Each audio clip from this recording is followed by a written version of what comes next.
Bukan di istana, bukan juga di rumah Soekarno.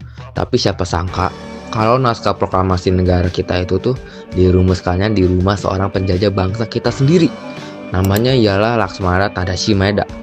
Dan di rumah dinasnya itulah naskah proklamasi negara kita tercinta yaitu Indonesia ini dirumuskan. Rumahnya pun masih ada sampai detik ini, yang sekarang itu dijadikan sebuah museum perumusan naskah proklamasi yang berada di Jalan Imam Bonjol nomor 1 di Menteng, Jakarta Pusat. Nah, teman-teman yang mau ke museum itu akses transportasi umum cukup gampang. Jika kita start dari UNJ, kalian bisa menuju ke halte UNJ 2. Situ kalian tunggu sampai nanti ada bus koridor 4C yang warnanya oranye yang menuju ke Bundaran Senayan. Situ kalian masuk aja. Kalian tinggal duduk manis, tunggu sampai nanti turun di halte Museum Proklamasi, gak perlu transit. Nah, setelah sampai di Museum Proklamasi, kita di situ bisa melihat museum itu mempunyai pintu masuk yang berada di arah kanan dan tengah, dan memiliki halaman depan sebagai tempat parkir. Dan seperti pada umumnya, untuk masuk museum kita perlu yang namanya membeli tiket terlebih dahulu, teman-teman. Dan untuk harga tiketnya itu untuk orang dewasa seharga Rp25.000 dan untuk anak-anak itu Rp5.000. Setelah membeli tiket, baru deh kita bisa masuk dan melihat isi Munasprok ini. Nah, jadi pada ruangan ini isi dalam pertama ceritanya, malam hari tanggal 16 Agustus 1945 setelah Soekarno, Bung Hatta, dan Ahmad Soebardjo diculik dari Rengas Dengklok. Lalu mereka kembali ke rumah Laksamana Maeda pada sekitar jam 10 malam ditemani oleh Laksamana Maeda. Mereka tuh duduk di kursi ini dan mereka itu ngomong kalau besok itu Indonesia bakal merdeka. Karena Laksamana Maeda sendiri saat itu bilang bahwa kemerdekaan Indonesia saat itu bukanlah sesuatu yang diberikan oleh Jepang, melainkan sesuatu yang harus diperjuangkan. Jadi ia tidak mau ikut campur dan izin pamit untuk tidur di kamarnya di lantai 2. Oh ya, semua mebel dan aksesoris pada di sini merupakan replika yang sudah disesuaikan dengan aslinya loh. Setelah itu kita masuk ke ruangan kedua, yaitu ruang perumusan. Berlanjut ke kursi meja makan ini adalah tempat di mana tokoh Ahmad Soebardjo, Soekarno, dan juga Muhammad Hatta yang mulai bekerja sama dan menyumbangkan pikirannya untuk membuat naskah proklamasi. Pada Soekarno bagiannya ini adalah menulis, sedangkan Muhammad Hatta dan Ahmad Soebardjo yang merangkai kata-kata naskah proklamasi. Dan di hari itu juga bertepatan di bulan Ramadan. Jadi mereka itu merumuskan naskah proklamasinya sambil sahur loh. Lalu naskah yang sudah dirumuskan kemudian akan dibacakan di ruangan pengesahan oleh Soekarno di hadapan para 29 tokoh yang hadir pada malam perumusan saat itu.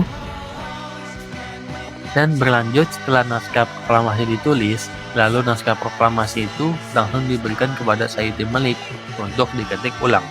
Setelah saat naskah diketik di atas piano inilah yang menjadi saksi bisu sebagai tempat ditandatanganinya naskah proklamasi oleh Soekarno dan juga Muhammad Hatta sebagai perwakilan bangsa Indonesia.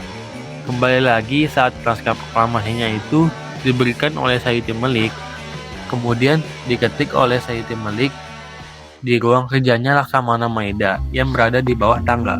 Perlu diketahui, ada hal lucu dan menarik nih. Pada naskah proklamasi itu diketik pakai mesin tik, namun mesin tik milik Laksamana Maeda itu menggunakan huruf kanji, di mana yang akhirnya salah satu anak buah dari Laksamana Maeda itu meminjam mesin tik ke kantor Angkatan Laut milik Jerman. Setelah diketik, lalu ditandangani oleh Soekarno dan Muhammad Hatta yang disaksikan oleh 29 tokoh yang hadir pada saat itu. Di ruangan inilah yang menjadi pertama kalinya naskah proklamasi itu dibacakan oleh Soekarno.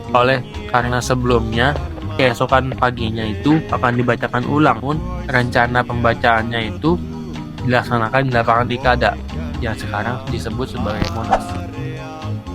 Lalu jangan lupa juga ya untuk melihat sisi lapangan belakangnya, yaitu terdapat perunggu atau patung yang menyerupai tokoh penting seperti biodata Muhammad Hatta beserta tanggal dan tahun lahirnya, biodata Soekarno beserta tanggal dan tahun lahirnya, biodata Ahmad Soebardjo beserta tanggal dan tahun lahirnya, dan juga biodata Sayuti Melik beserta tanggal dan tahun lahirnya yang terdapat di tulisan masing-masing patung tersebut. Dimana selain itu kita menelusuri di sisi lain pada lapangan tersebut yang di arah kiri terdapat bunker.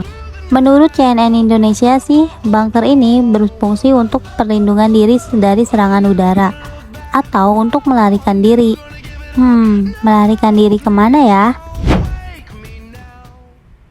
Oke, setelah puas mengeksplor lantai 1, selanjutnya kita naik ke lantai 2. Di awal lantai ini kita dapat melihat pada spanduk yang berisi tentang pameran memori antik tokoh-tokoh proklamasi. Terbagi menjadi 5 ruangan, yakni dengan nama ruang artistik, ruang aktivitas, ruang proklamasi, ruang kamar mandi, dan terakhir ruang atribut.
Ini memang kalau kita mau masuk segala pendidikan di sini, memang ini bangunan ini di untuk dijadikan di situ, lalu itu baru diturunkan setelah itu. Padahal peristiwanya itu sudah terjadi jauh sebelum itu, tepatnya tahun 45. Jadi memang pada saat setelah kemerdekaan Indonesia, mungkin ada berbagai hal karena belum stabilnya secara politik ataupun negara dari stabil, jadi itu tercetus ide untuk menjadikan bangunan ini sebagai museum. Namun dalam perkembangannya ternyata di tahun 1980-an itu menjadi dasar itu Profesor Suwono untuk jadi itu mempunyai ide untuk menjadikan bangunan ini sebagai museum. Nah, jadi fungsi bangunan ini yang tadinya sering disewakan, sering ditempati oleh pihak lain, akhirnya itu dihentikan. Jadi tidak disewakan lagi, tidak dipindahkan lagi, sampai akhirnya dilakukan kajian selama beberapa tahun, baik itu terkait seperti materi yang ada asalnya seperti apa, dengan mewawancarai beberapa tokoh yang bahkan waktu itu masih ada tokoh-tokoh yang terlibat pada saat peristiwa itu yang masih hidup muda. Misalnya saya pilih yang dia tempat di tahun 1992.